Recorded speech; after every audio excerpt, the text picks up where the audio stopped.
Autocomposição e Justiça Comunitária, né, o GEPAJU, e Manu e Vitória, desde o projeto, elas já entraram como bolsista mestrado para auxiliar, né, e hoje nós também temos 3 bolsistas de iniciação científica também, da graduação aí para integrar. O projeto está crescendo aos pouquinhos, a gente institucionalizou, está em processo agora, um projeto de extensão em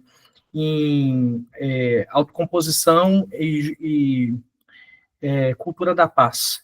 A gente vai promover aí uma espécie de, como se fossem jornadas itinerantes em algumas escolas e em alguns setores para qualificar lideranças nesses locais para fazer mediações e para promover essa cultura da paz nesses lugares, principalmente as escolas de ensino público fundamental e médio, temos muito alto índice de violência, enfim, a gente quer dar uma contribuição para isso também, sabe? Muito legal, é extremamente importante. Legal, eu não conhecia o trabalho, eu até estava dando uma olhada no Instagram do grupo, e achei muito legal, não sabia que era um projeto vinculado à FAPEMIG, achei muito legal a iniciativa.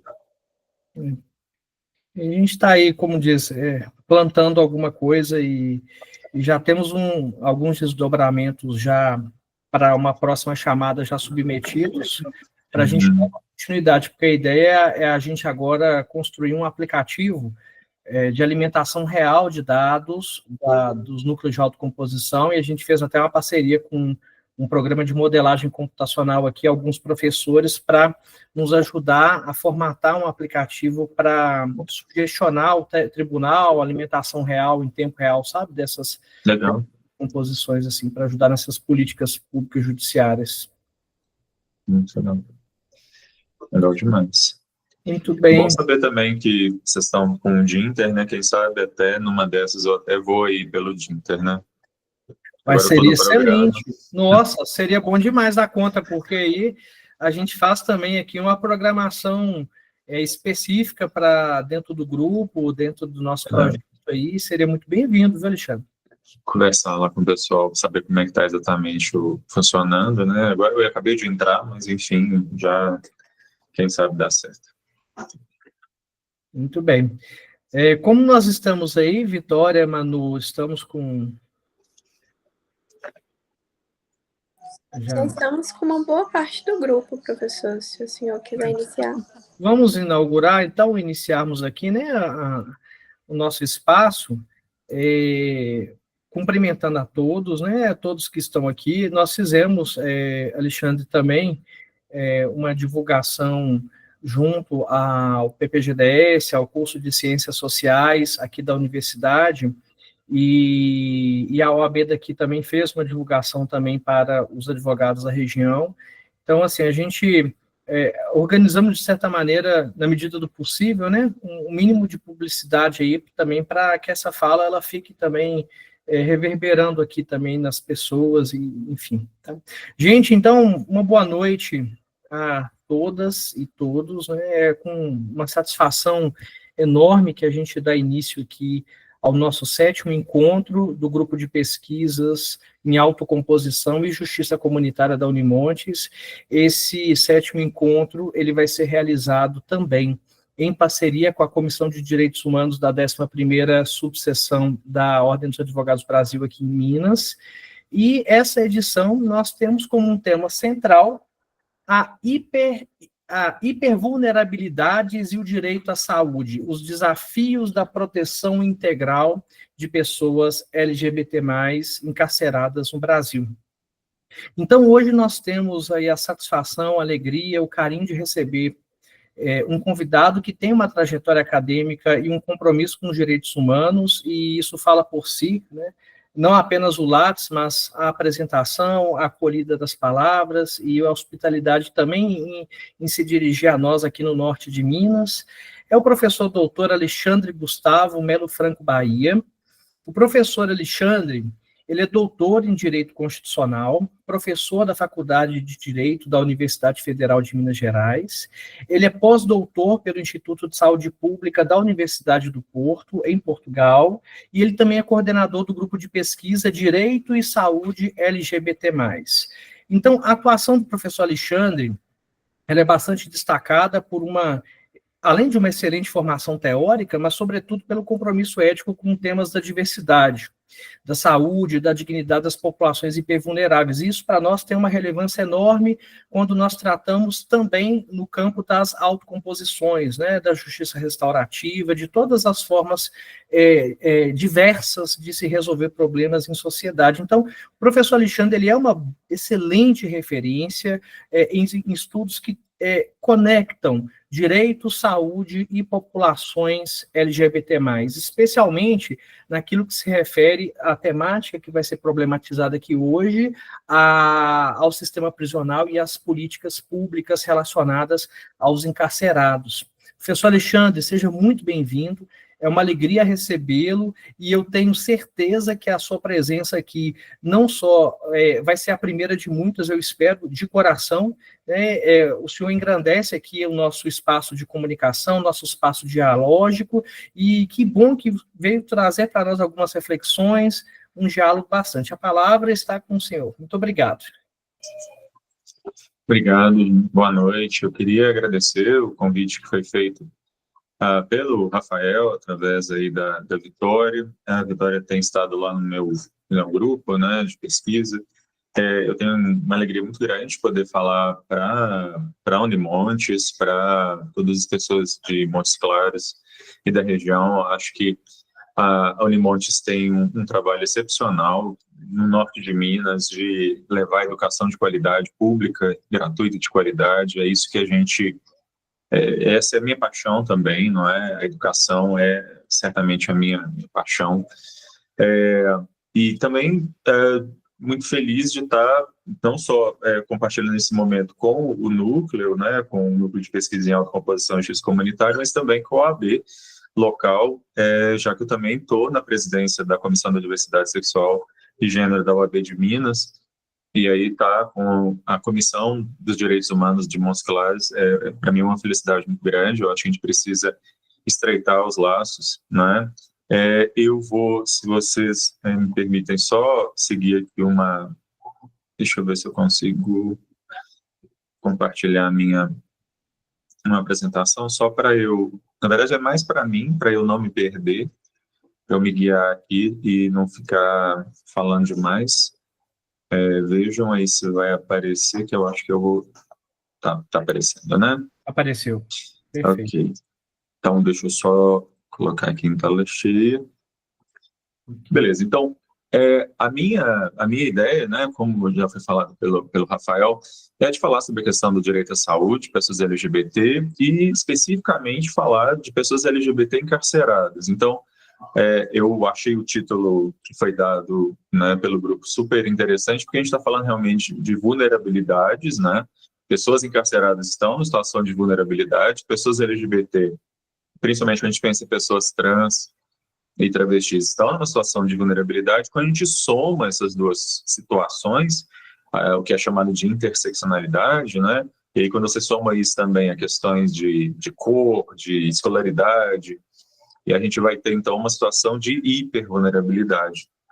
Então, falar de pessoas LGBT encarceradas é falar daqueles que são os mais esquecidos entre os mais esquecidos, né? Aqueles que estão na base aí da pirâmide e totalmente abandonados. E é um pouquinho sobre, um pouco dessa provocação que eu quero fazer. Só. Passou aí a tela, só que eu não estou vendo ninguém aqui. Falta só maximizar mesmo o modo de apresentação, Alexandre. Para mim ela tá em modo maximizado. Aí não está aparecendo? Ainda não. Deixa eu ver aqui. Uai. Deixa eu fazer diferente aqui, então. Ver se assim não está em modo.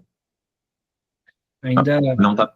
Ainda não. E não está passando também. Mas não, passando tá, ela só não está aumentando. Isso. Ok, é bom. Aí já é um problema eu com a tecnologia, né? Mas se estiver dando para ver, a gente vai então, porque Tá tentar mexer tranquilo, nisso aqui Alexandre, dá agora, para ler sem problema nenhum. então beleza. Eu vou começar então com algumas ideias mais simples assim, o começo da história, né? A OMS tem um conceito de saúde que é um conceito já bem antigo, de certa maneira até para alguns já está desatualizado, mas para muitas pessoas, inclusive pessoas da nossa área do direito, não tem ideia, né? De que quando a gente está falando de direito à saúde, a gente não está falando apenas de ausência de doença, a gente está falando ao contrário, né? De uma compreensão integral de bem-estar físico, mental, social, né? E a saúde, na Constituição de 88, ela está relacionada à ideia de cidadania. A Constituição de 88 foi a primeira a colocar o direito à saúde como um direito que ele não só é gratuito, mas ele também é universal e não contributivo, e isso é uma grande novidade que a Constituição traz e tem implicações diretas sobre as questões que eu quero falar aqui. Como eu estou dizendo, a ideia aqui é trabalhar com a ideia de saúde integral. Então, superar uma compreensão de saúde que se concentra apenas em ausência de doença e pensar, na verdade, saúde de uma maneira mais ampliada, né, que possa abarcar direitos humanos, as interseccionalidades, como a que eu quero tratar aqui, ou seja, falar de saúde para uma pessoa branca, heterossexual, de classe média, numa grande capital, certamente muito diferente de falar de saúde para uma pessoa trans, travesti, negra, da periferia ou de uma pequena cidade do interior. Então, essas questões todas vão desaguar naquilo que é definido como determinantes sociais de saúde. Ou seja, quando a gente fala sobre o nível de saúde de uma população, a gente não está falando só e não principalmente, né, sobre quantos médicos existem, quantos hospitais existem, quantos pós-saúde, vacinas existem. Isso, óbvio, compõe também os determinantes de saúde, mas o local de nascimento dessa pessoa, se essa pessoa está num lugar que tem água tratada ou não tem, esgoto a céu aberto, se essa pessoa, como a maior parte das travestis e pessoas trans, é expulsa de casa, assim, quem entra na adolescência e tudo mais, é claro, tudo isso leva a maior vulnerabilidade a certas doenças.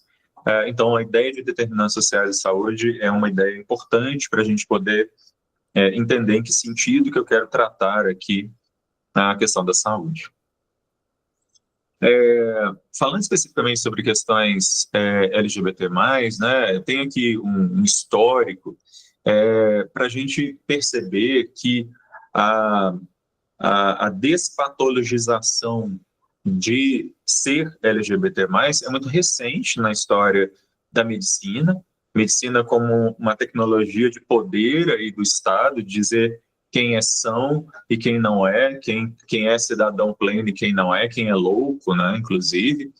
E a gente vai ver, por exemplo, que só em 1973 é que a homossexualidade é retirada do catálogo de doenças, do DSM, depois só em 90 que ela é tirada efetivamente do catálogo internacional de doenças, o CID, e por aí vai, né? Até 2022 a gente ainda tinha, por exemplo, a transexualidade, até 2019 a transexualidade estava no CID como transtorno mental, enfim, essa é uma história muito recente.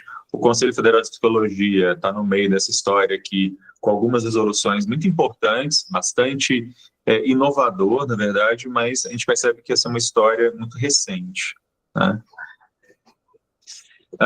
Quando a gente está falando, então, sobre saúde de pessoas LGBT, a gente está falando sobre situações de que essa população, por sofrer discriminação, ela está mais suscetível, ela é mais vulnerável ao adoecimento, né? A gente vai ter essas pessoas submetidas a processos de exclusão, de violência, exclusão da escola. Os maiores índices de evasão escolar são de pessoas trans, travestis.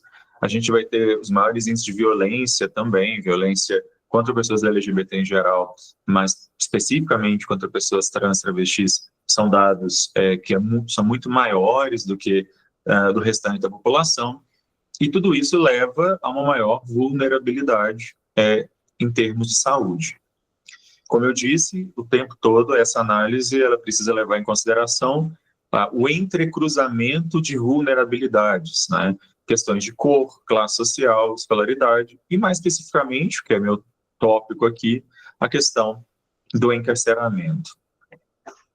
A Corte Interamericana a Comissão Interamericana de Direitos Humanos, ela vai afirmar nos seus documentos que aqueles que estão à margem da proteção, seja de renda e inserção social, são mais vulneráveis ao desenvolvimento de enfermidades crônicas, e a gente consegue perceber isso muito claramente, né, em determinadas enfermidades que acometem pessoas e grupos de maior vulnerabilidade. Não sei se todo mundo tem ciência, por exemplo, de que, por exemplo, o Brasil erradicou a tuberculose como uma enfermidade crônica há mais de 40 anos, mas tuberculose é uma enfermidade crônica para pessoas encarceradas, por exemplo, né? E tudo isso, na verdade, essa vulnerabilidade, ela não é acidental, ela não é um ponto fora da curva do sistema, ela é o próprio sistema, e o direito e a medicina têm um papel muito importante de manutenção desse sistema, e é isso que a gente questiona, né, na nossa pesquisa. Algo que um filósofo de Camarões, o Membê, vai chamar de exatamente necropolítica. A decisão do Estado e dos seus instrumentos de poder, como o direito, como a própria medicina, de dizer quem pode viver e quem não vai poder viver, quem pode ser deixado para morrer, porque está numa invisibilidade tal que, na verdade, essas pessoas não têm acesso, né? É vedado o acesso, seja por barreiras físicas ou por barreiras invisíveis. Quer dizer, pessoas trans, travestis, elas não têm, elas têm barreiras físicas, porque os horários em que elas podem estar na rua, e existe isso também, né? Os horários em que é permitido, entre aspas, que as pessoas estejam na rua, nem sempre são os horários em que UPAs funcionam, e existem barreiras invisíveis, porque quando essa pessoa acessa uma unidade de saúde, ela vai provavelmente sofrer uma série de violências que acabam tirando ela dali, seja fisicamente, seja moralmente. Então, essa invisibilidade, ela é um fator a mais que leva a, como eu estou dizendo, a maior vulnerabilidade a adoecimentos, a doenças crônicas, enfim. Falando especificamente de pessoas LGBT+, é interessante a gente notar que, diferente de outras questões, não falta legislação, né? A legislação do SUS, ela é baseada em 3 princípios que são repetidos aqui nessa portaria. O SUS, né, o Sistema Único de Saúde, ele é universal, a saúde deve ser pensada, então, de forma universal, de forma integral, ou seja, não excluir ele nenhuma possibilidade de tratamentos, de consultas, de exames. E ele também é regido por um terceiro princípio, que é a equidade, que é a ideia de que, além de ele ser universal, a saúde também precisa olhar necessidades específicas de grupos específicos. E aí, nesse sentido, a gente tem essa portaria do Ministério da Saúde, lá de 2011, que institui a Política Nacional de Saúde Integral de Pessoas LGBT no SUS, visando eliminar discriminação, preconceito, redução das desigualdades, etc., e que jamais saiu do papel, né? É uma portaria excelente, o texto dela é excelente, mas ela jamais saiu do papel, ou muito pouco do que foi colocado aqui saiu da portaria, efetivamente. Aqui em Minas, vale a pena também mencionar que a gente tem uma resolução dessa Comissão Intergestores do Estado de Minas Gerais, lá de 2020, que também tem essa mesma resolução do governo federal, ela é meio que adaptada aqui também a Minas, da forma como pessoas LGBT devem ser recebidas no sistema de saúde aqui do Estado, infelizmente também amplamente desconsiderada para algumas populações, né? Quando a gente pensa na questão do encarceramento, o Brasil varia aí, né? Eu coloquei que o Brasil tem a terceira maior população, varia, às vezes a gente fica em terceiro, quarto, enfim. O fato é que o Brasil vem dobrando a população carcerária em média a cada década, né? E esse maior encarceramento só leva, na verdade, a uma potencialização dos problemas, que a gente conhece bem, de superlotação, de violência, enfim. E também, para o que nos interessa mais particularmente aqui, esse super encarceramento, com péssimas condições, ele acaba levando a uma maior vulnerabilidade em termos de saúde. Nós, como operadores do direito, certamente temos um papel muito grande nessa história, da maneira como nós agimos frente a essas questões, e isso é algo que a gente pode, inclusive, discutir mais à frente. Como eu disse no início, a gente tem pessoas LGBT+, que sofrem várias formas de discriminação, pessoas encarceradas que estão ali jogadas, esquecidas, enfim. A gente tem, como eu disse, doenças como tuberculose, como algo crônico em vários presídios. E aí, quando você junta isso, né, você vai ter uma potencialização, uma hipervulnerabilidade, como foi colocado no título aí dessa nossa discussão, né? Essas pessoas, elas vão ter uma forma maior de discriminação, porque elas são discriminadas, inclusive, pelos outros presos, elas sofrem violência por parte dos outros presos, por parte de agentes carcerários, por parte da polícia, do Ministério Público, do Judiciário, enfim, dos advogados, de todo o sistema do direito aí. Eu acho sempre bom lembrar, como um professor de direito constitucional, né, gosto sempre de lembrar que pessoas encarceradas, elas têm suspensos apenas dois direitos: a liberdade de ir e vir e os direitos políticos. E a Constituição, ao contrário, inclusive, ela vai chamar atenção para uma série de direitos, garantias constitucionais que essas pessoas encarceradas possuem. Eu citei aqui, não vou falar de cada uma delas, eu acho que isso é bem conhecida, mais para a gente lembrar, né, que uma pessoa que está encarcerada, ela não pode sofrer tortura. E a tortura aí vem, por exemplo, das péssimas condições, da violência, enfim, institucional e entre presos. A questão da separação por sexo e periculosidade é algo que eu quero retomar mais à frente.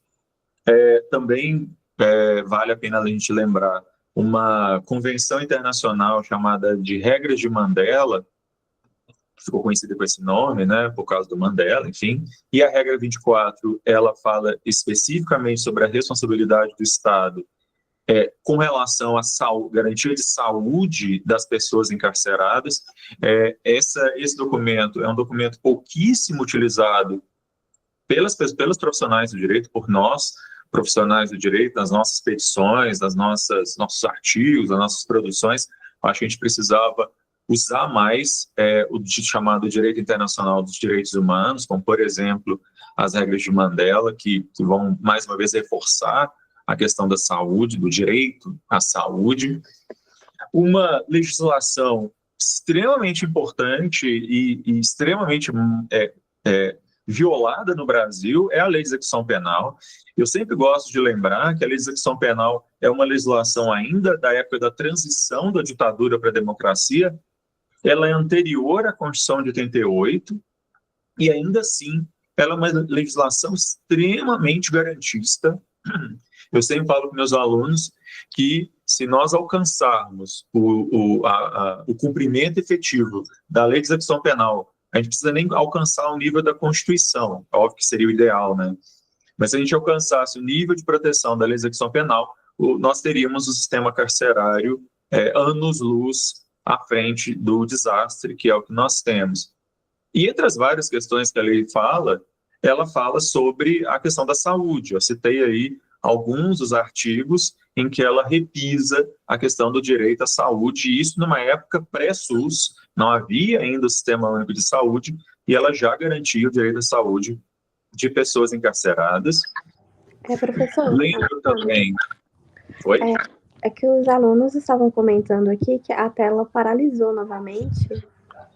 Ah, meu Deus, onde que tá parada? Deixa eu só... É porque para mim aparece aqui exatamente o que eu estou falando. E não... Eu estou exatamente nesse número 11, não é esse que está aparecendo? Agora parece que voltou agora. Tá. Ele falou que o senhor tinha que projetar saindo da opção janela, pelo que eu entendi. Deixa eu só ver uma coisa aqui. Tá, agora está dizendo que voltou. Agora, deixa eu só testar aqui para ver se vai para o próximo. Se não, a gente para e tenta resolver. Agora, mudou aí?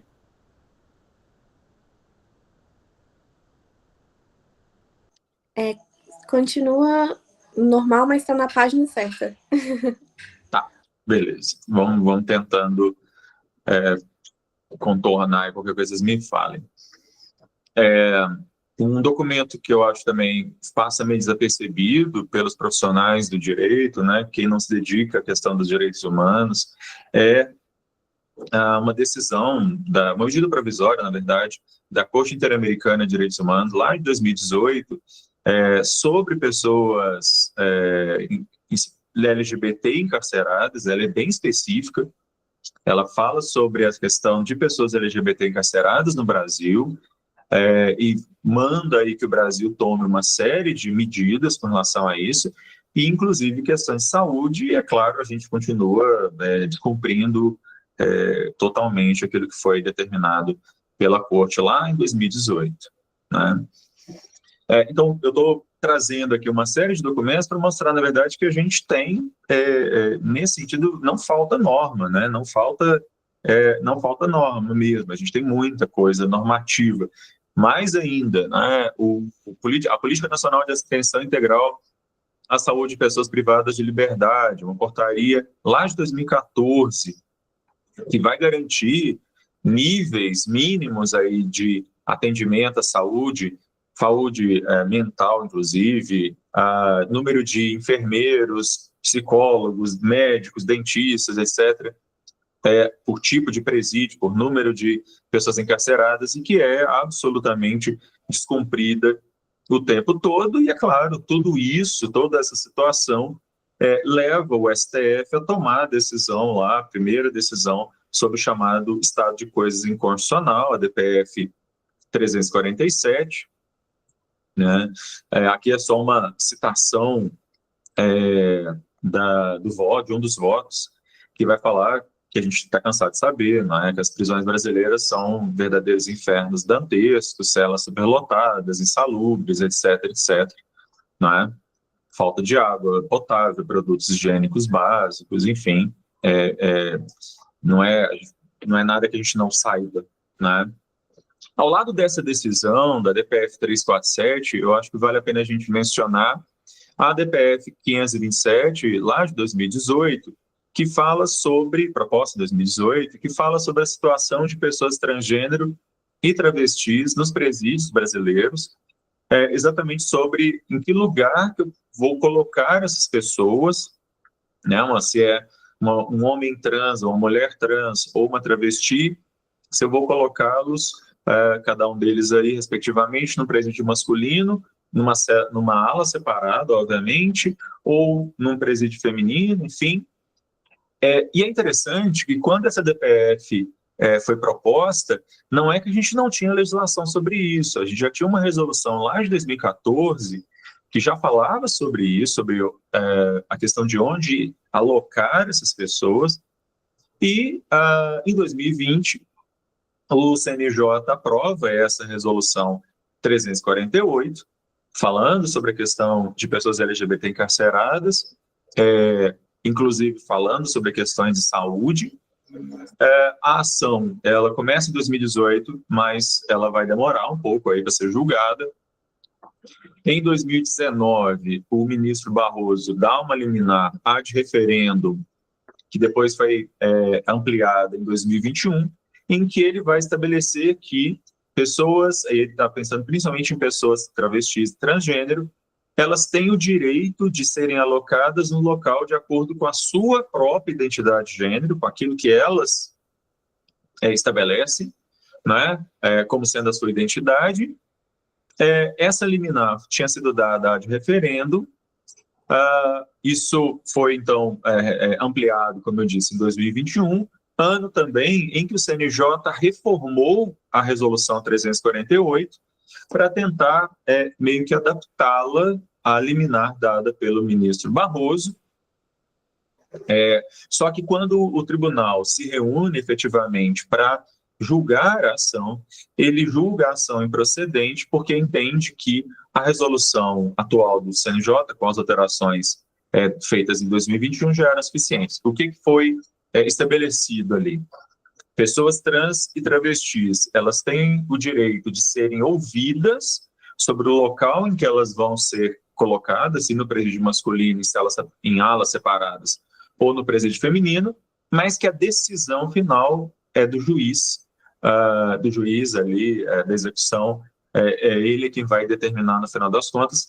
Então, a gente melhora um pouco do que estava antes, mas ainda dá um passo atrás, face a liminar, do conteúdo liminar que o ministro Barroso havia dado nesse primeiro momento, que era mais ampla e que não deixava a critério do juiz essa definição. Bom, então, assim, isso é um panorama geral, muito rápido, e eu queria, na verdade, só dar esse panorama para a gente poder ter elementos para discutir, mas eu queria falar sobre um caso especificamente daqui da região metropolitana de Belo Horizonte, da cidade de São Joaquim de Bicas, que é da penitenciária Professor Jason Albergaria. Em 2021, quer dizer, a Jason ela já tinha uma ala rosa, como era chamada, né? Mas em 2021, a Secretaria de Justiça daqui do estado, né, ela aprovou uma resolução que ela colocou o Bicas 1, né, o presídio, o pavilhão principal aí, do presídio, como sendo a unidade de referência de todo o estado de Minas para recebimento de pessoas LGBT+. E o que é bastante curioso dessa história, já vista que, durante a pandemia, o presídio de Bicas vai enfrentar uma onda de suicídios tentados e efetivos. E quando eu estou falando de onda de suicídio, eu estou falando de um número de suicídios 100, 200 vezes maior do que a média de suicídios da população em geral, mesmo com relação a pessoas, LGBT encarceradas. O presídio de Bicas era um presídio aí, quer dizer, com índices muito maiores. Aqui é só uma citação rápida, mas não vou ler essa citação, mas vários relatos nesse presídio falam que pessoas travestis e transgênero estavam lá numa situação de completo abandono, sem tratamento médico, situações absolutamente aviltantes, e que não havia médicos suficientes, não havia um médico para o presídio, era um médico que aparecia lá uma vez por mês, e as pessoas adoeciam e ficavam ali, e, enfim, o sistema literalmente deixava essas pessoas morrerem ou se matarem, né? Por causa disso, a Defensoria Pública do Estado ajuizou, em 2021, essa ação civil pública, e o que se pede nessa ação civil pública é nada mais do que o cumprimento das normas que eu citei anteriormente, né? Não está se pedindo nada mais do que o cumprimento exatamente da lei, e se o Estado não consegue cumprir a própria lei, aí realmente a gente tem um problema, né? Há uma menção aqui àquela resolução 348 que eu mencionei, para as pessoas trans terem acesso a tratamento hormonal, acompanhamento de saúde, enfim, e para a população LGBT em geral ali ter acesso a medicamentos, inclusive a antirretrovirais para a questão de HIV, tuberculose, etc. O fato é que, enquanto pessoas fora do presídio têm acesso gratuito a exames, consultas, inclusive medicamentos para prevenir o HIV ou para aqueles que são soropositivos para fazerem um tratamento, essas pessoas lá no presídio de Bicas simplesmente não tinham acesso. Então, inclusive pessoas que já eram soropositivas e que, ao entrarem no presídio, elas já não conseguiam mais permanecer no tratamento.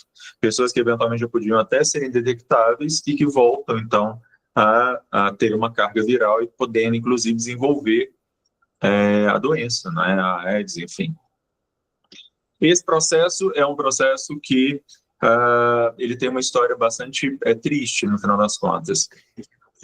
A juíza lá de Bicas, ela deu uma liminar contra o Estado, para que o Estado cumprisse a lei. O Estado de Minas fez um agravo de instrumento que cassou a liminar no mesmo ano, novembro de 2021.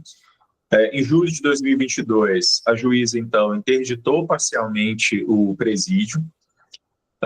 Esse agravo de instrumento foi dado uma suspensão, né, da liminar, mas quando ele foi efetivamente julgado, aí sim, o TJ manteve a decisão da juíza de primeira instância para que o Estado efetivamente cumprisse a lei. Só que esse processo ficou parado até julho do ano passado, quando então foi determinada a realização de uma AIJ, já de uma audiência de julgamento. Eu tenho acompanhado esse processo já há um bom tempo. Essa audiência estava programada para acontecer em setembro, outubro do ano passado, não aconteceu, foi baixada em diligência e agora o processo está concluído desde março e aguardando sentença, né? Enquanto isso, a situação da população lá, dos que ficaram no presídio, porque muitos outros foram alocados para outros presídios, até onde se sabe, continua bastante precária, apesar de alguns esforços do atual diretor da unidade tentar contornar a situação. Uma outra ação que eu queria mencionar é essa DPF 787, julgada em 2021, que exigiu que o SUS adeque os seus procedimentos para recebimento de pessoas trans e travestis. Como eu disse, existe uma barreira invisível para que pessoas trans e travestis tenham o acesso adequado às suas demandas dentro do sistema. Em 2024, foi dada a decisão final, em que foi estabelecido que o SUS tem que adequar seu sistema, seus procedimentos internos, enfim, para dar o devido atendimento a pessoas trans e travestis, o que, infelizmente, a gente sabe ainda não acontece para as pessoas trans e travestis em geral e para aquelas que estão encarceradas, menos ainda. A situação, os dados que a gente tem, muito pelo contrário, são péssimos. Para não dizer que eu não falei de nada bom, né? Nós tivemos aí, há uns anos atrás, um projeto lá do Ceará que premiou uma iniciativa de um presídio lá que, ao contrário do que acontece, então, na maior parte dos presídios do Brasil, eles faziam aí o cumprimento mínimo das normas, inclusive de ressocialização, empregabilidade das pessoas trans e travestis presas ali, mas certamente um ponto fora da curva. Para eu terminar, e a gente poder abrir para o debate, não quero só eu ficar falando aqui, né? Eu queria só terminar com essa citação, a ideia de que as políticas públicas de saúde não podem ser planejadas, executadas como combate a agentes patógenos, mas com uma dimensão ampla, que inclui redistribuição, reconhecimento e participação, a ideia e a tomada da Nancy Fraser, dos mais diversos grupos sociais, seja na formulação e aplicação dessas políticas.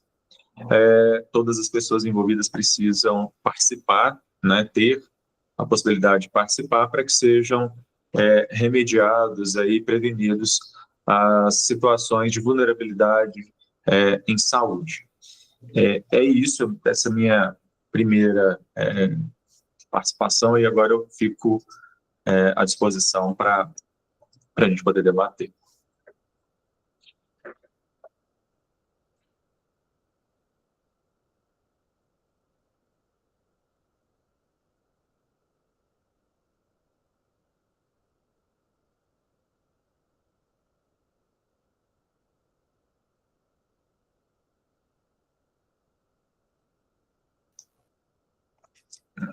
Bom, Thiago, pode falar.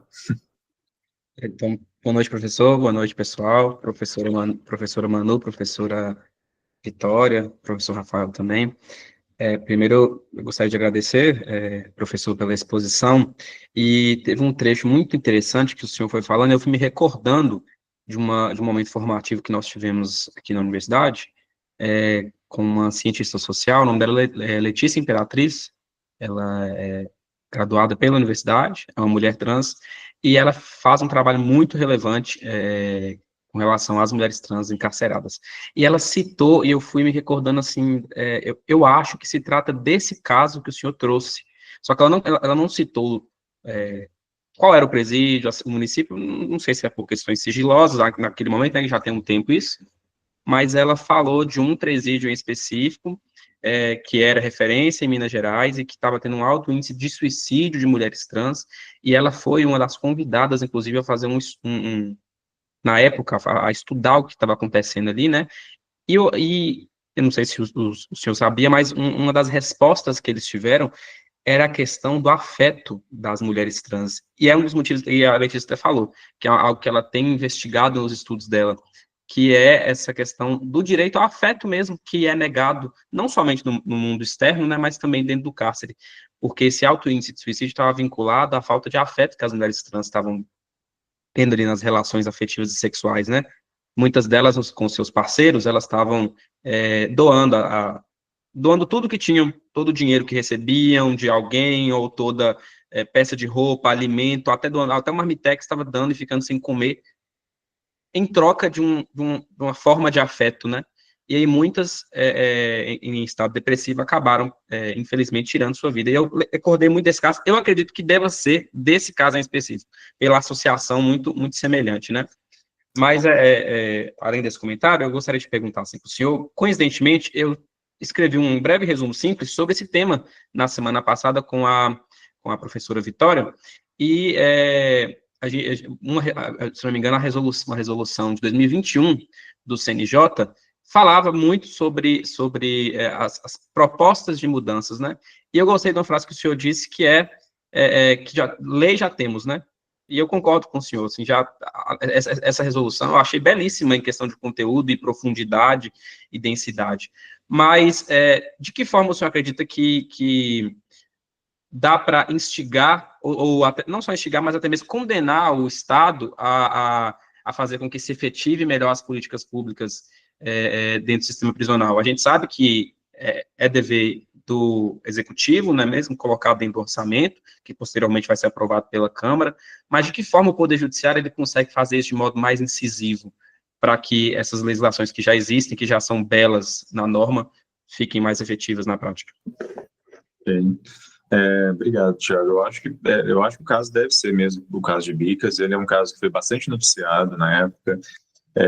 O presídio de Bicas, assim que houve, inclusive, essas notícias, ele virou meio que uma caixa forte. Ninguém conseguia entrar para fazer pesquisa durante um bom tempo.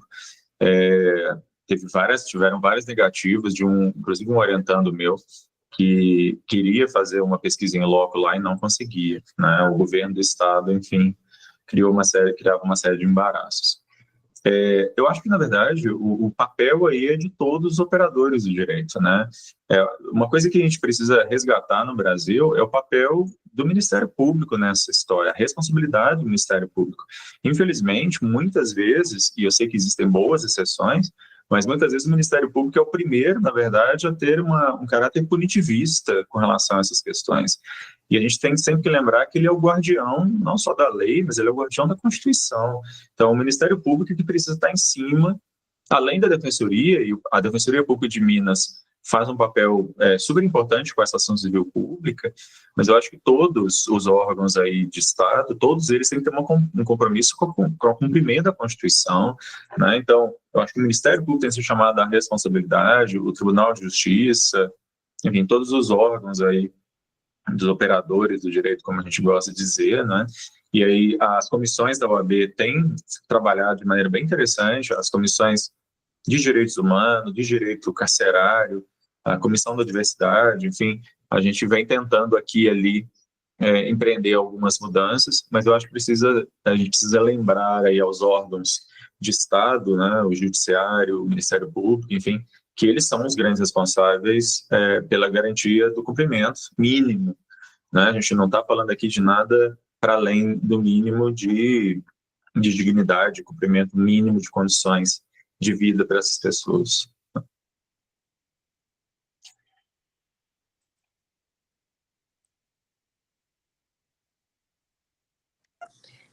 Júlia, se você quiser ler a sua pergunta.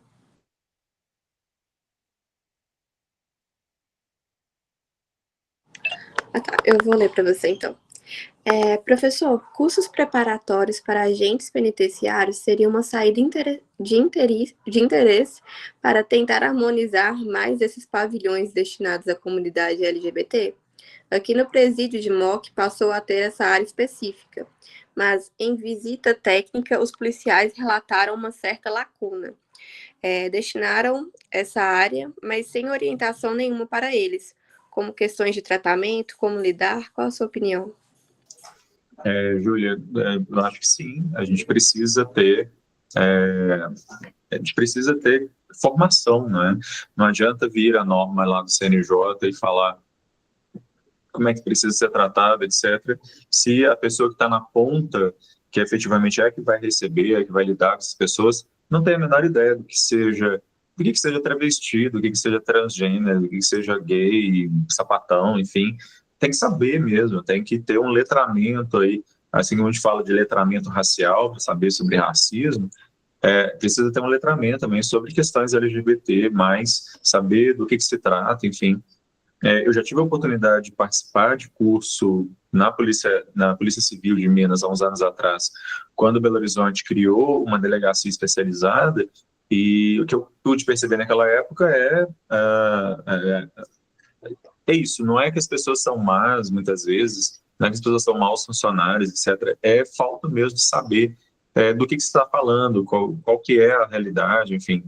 E aí eu acho que a universidade tem um papel muito importante nesse sentido, de propor, de fazer esse tipo de formação.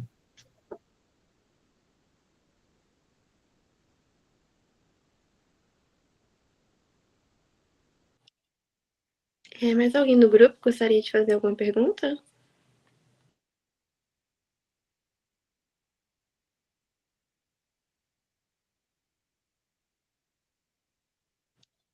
Eu acredito que vai ser só isso então mesmo, professor Alexandre. Eu queria novamente, né, agradecer pela disponibilidade. Professor, Sim. deixa eu só fazer uma pergunta antes de finalizar. O senhor tocou num ponto que eu acho muito relevante, que é sobre a nefropolítica, né?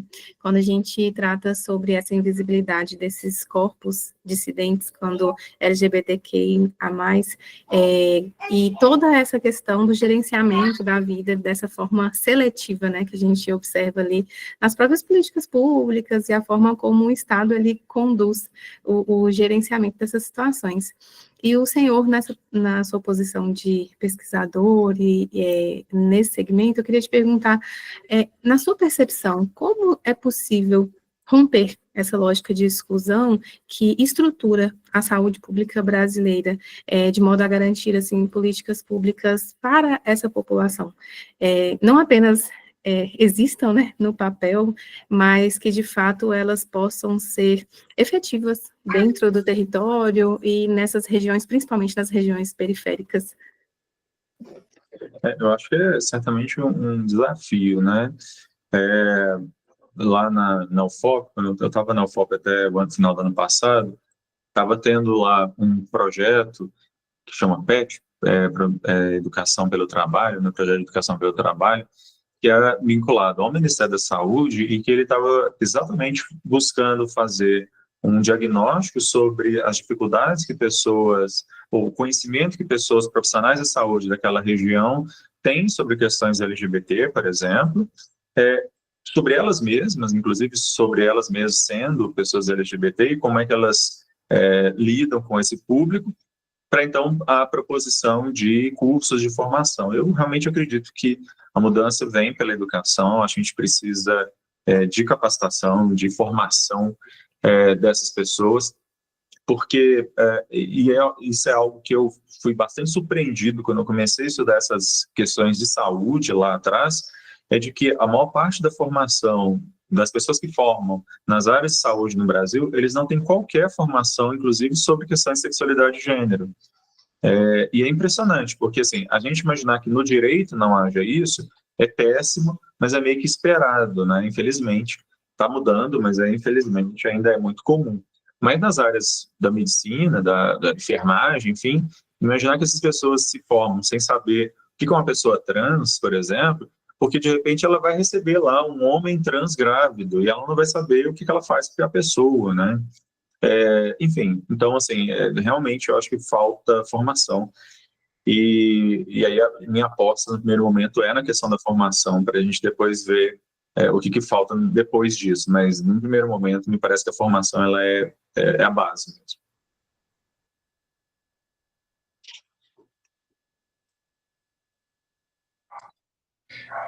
Mais alguma pessoa que gostaria de fazer algum questionamento?